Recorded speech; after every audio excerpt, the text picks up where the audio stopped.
अस्सलाम वालेकुम नाज़रीन, मैं मोहम्मद हसनैन एच न्यूज़ उर्दू में आपका खैर मकदम है।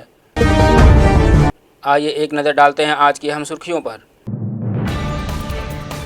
फेसबुक डाटा लीक पर भड़की कांग्रेस और बीजेपी। कल पूरे आलम में मनाया गया आलमी यौम आब। अपोलो अस्पताल के चेयरमैन ने किया इंकशाफ। जयललिता 24 बिस्तर वाली आईसीयू में थीं अकेले, तमाम कैमरे थे बंद। कर्नाटका सरकार के फैसले से वीरशैव और लिंगायत में दरार। ऐवान बाला के 59 नशिस्तों पर वोट जारी, 33 नशिस्तों पर बिला मुकाबला उम्मीदवार मुंतखब। राजघाट से शहीदी पार्क पहुंचे अन्ना, करेंगे भूख हड़ताल। दुनिया भर में फेसबुक का इस्तेमाल करने वाले तकरीबन 2 अरब से ज़्यादा लोग ये जानकर हैरान हैं कि एक प्राइवेट कंपनी ने फेसबुक के 5 करोड़ इस्तेमाल कुनिंदगान का डाटा अपने लिए इस्तेमाल किया है। ये तनाज़ो उस वक्त खड़ा हुआ जब कैम्ब्रिज एनालिटिका के एक साबिक अफसर ने यह इल्ज़ाम लगाया कि फ़ेसबुक से लिए गए डाटा का इस्तेमाल ट्रंप के इंतखाबी मुहिम में किया गया।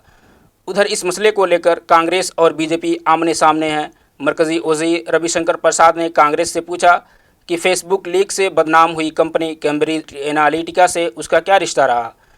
उसके बाद कांग्रेस ने पलटवार करते हुए पूछा कि मुख्तलिफ इंतखाबात में इस कंपनी से मदद ले चुकी बीजेपी का इस कंपनी से क्या रिश्ता है। अब देखना यह है कि इस मामला में अपोजिशन और सरकार एक दूसरे पर इल्ज़ाम तराशी ही करते हैं या कोई ठोस और मुस्तहकम कदम उठाते हैं, क्योंकि शवाहिदात इन दोनों पार्टियों के इसमें मुलविस होने की तरफ इशारा करते हैं। कल पूरे आलम में मनाया गया आलमी यौम आब। कल पूरे आलम में आलमी यौम आब मनाया गया।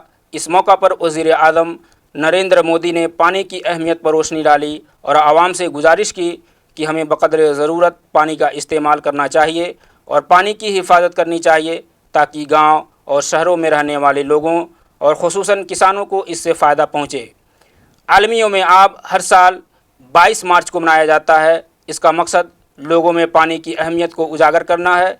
साफ़ पानी हर इंसान का बुनियादी हक़ है, इसलिए हर उस मुमकिन तरीके से फ़ायदा उठाना चाहिए कि जिसके ज़रिया गरीब से गरीब तर अफराद तक ये सहूलत पहुँचाई जा सके। तालीम के साथ साथ पीने का साफ़ पानी हर फ़र्द का बुनियादी हक़ है, इसीलिए हर साल आलमी यौम आब मनाया जाता है और उन अफराद को याद किया जाता है जो आज तक पीने के पानी और निकासी आब की मुनासिब सहूलियात के इंतज़ार में हैं। दुनिया में 1.1 अरब इंसानों तक साफ़ पानी की रसाई नहीं है। 2.6 अरब इंसानों को निकासी की मुनासिब सहूलियात मैसर नहीं है। हर रोज़ 5000 बच्चे सफाई की वजह से हिलाक हो रहे हैं। अपोलो अस्पताल के चेयरमैन का इंकशाफ। जयललिता 24 बिस्तर वाली आईसीयू में अकेले थीं, तमाम कैमरे बंद कर दिए गए थे। अपोलो अस्पताल के चेयरमैन प्रताप रेड्डी ने कहा कि जयललिता 75 दिनों तक अस्पताल में भर्ती थीं और उन दिनों अस्पताल के सारे कैमरे बंद थे। तमिलनाडु के साबिक वज़ीर आला के फौत हुए 1 साल से भी ज़्यादा अरसा गुजर जाने के बाद एक अहम खबर मंजर आम पर आ रही है। लंबे अरसा तक जयललिता की करीबी रहीं वीके शशिकला ने हाल ही में ये कहा था कि जयललिता की ज़िंदगी के आखिरी औकात की वीडियो रिकॉर्डिंग हुई थी, जबकि जिस अपोलो अस्पताल में जयललिता भर्ती थीं उसके चेयरमैन और शशिकला के बयान में तज़ाद है। हम आपको बता दें कि 69 साल जयललिता तकरीबन 75 दिनों तक चले इलाज के बाद दिसंबर 2016 में फौत हो गई थीं। अपोलो अस्पताल के चेयरमैन के मुताबिक जयललिता 75 दिनों तक भर्ती रहीं और उन पूरे दिनों अस्पताल के सारे कैमरे बंद थे।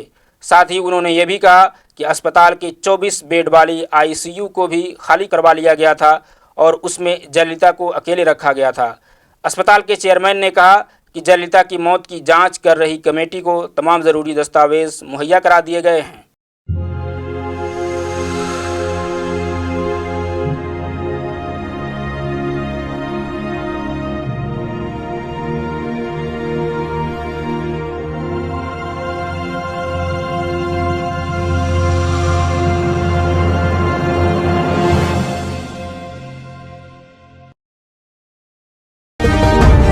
कर्नाटका सरकार के फैसले से वीरशैव और लिंगायत में दरार।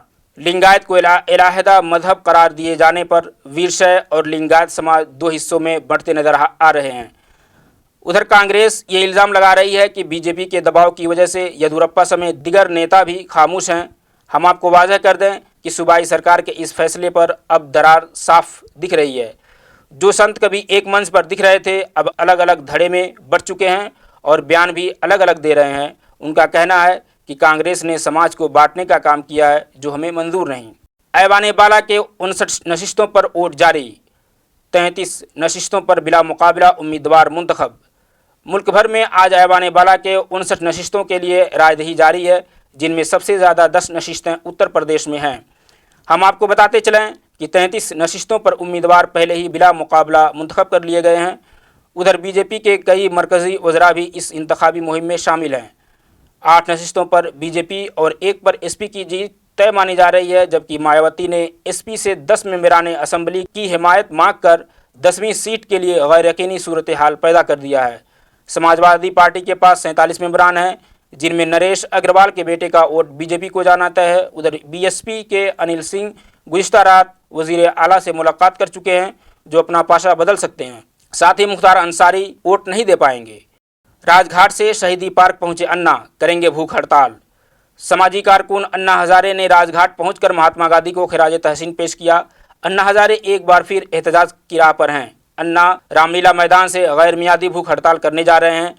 अभी भी उनकी खास मांगों में लोकपाल बिल को पास कराना है, लेकिन इसके साथ 6 दिगर मांगों को भी लेकर हड़ताल कर रहे हैं। वो 6 मांगें ये हैं: किसानों को उनकी पैदावार का 1.5 गुना कीमत मिले, ज़राअत पर मुनहसिर 60 साल से ज़्यादा उम्र वाले किसानों को माहाना 5,000 पेंशन, ज़रूरी वैल्यू कमीशन की आईनी हैसियत, लोकपाल कानून को कमज़ोर करने वाली दफ़ा 44 और 63 में तरमीम फौरी तौर पर रद्द किया जाए, हर रियासत में काबिल लोक आयुक्त को मुकर्रर किया जाए, इंतखाब में इस्लाह के लिए मुनासिब इक़दामात उठाए जाएँ।